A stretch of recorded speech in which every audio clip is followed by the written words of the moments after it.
What's up, guys? Craig Mack here, Liberty Bell Beekeeper. So it's a little chilly right now. Got some rain coming in the next couple of days, and today was like the last decent day till the weekend, which is going to be dry at least and mid 50s, clouds and sun it looked like. So the bee is going to be pretty much in the next couple of days. Maybe Wednesday we got a shot at doing a little bit of work, but today I'm just taking a video of this beast of a trap. I set this trap up last spring and it never got moved. I just brought it back from my buddy's place. It's heavy. It's probably 45 pounds if I had to guess. It's one of my first swarm trap styles that I made. I had these 1/2-inch boxes that I made for somebody who didn't want them, and I just converted them into swarm traps by cutting the bottom off of one and doubling them up, lashing them together with plywood. Bees did great in this thing, hanging up in a tree. It was hanging probably like this. It was really slanted. But I'm not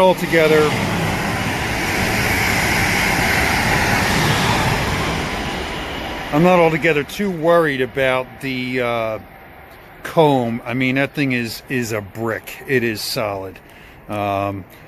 You can see the lid over here is a bit bowed, but it also wasn't really closed. So the bees did the job of closing a good portion of it up. There's probably, I don't know, that's maybe about 5 inches worth of space, and the rest is a nice wall of propolis. So I'm really looking forward to getting into these bees. They did a hell of a job shutting this thing up, and I'm sure it's a gooey, sticky mess on the inside. But a whole summer, went the whole summer, overwintered.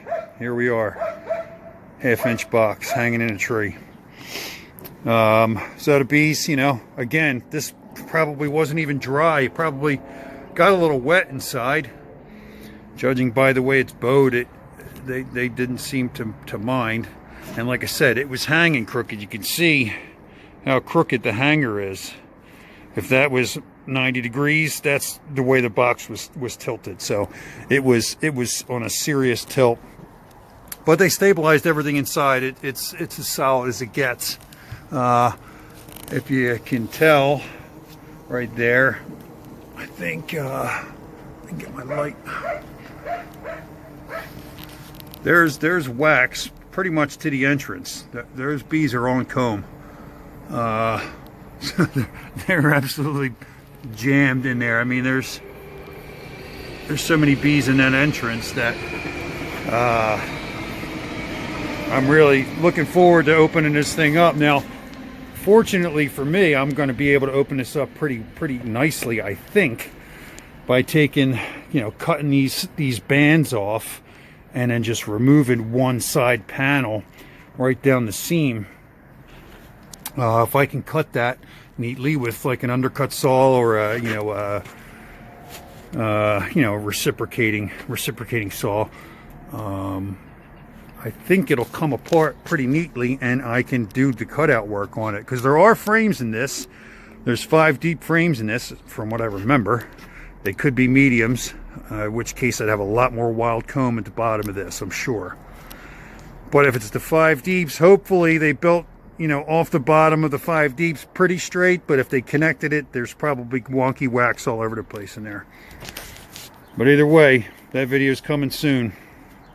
Just wanted to show you guys that propolis, man. That, you know, all around. They even propolized the outside around this, and I'm not even sure why.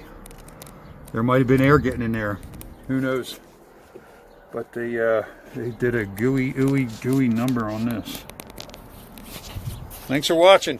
Stay tuned for that cutout video. It's probably going to be happening maybe this weekend, because I'm trying to prevent these guys from swarming, and I'm starting to see queen cups, and I did see some larvae in queen cups from the yard that these came from. So I'm hoping they're a little bit slower than the other bees in the box, because that thing is so heavy.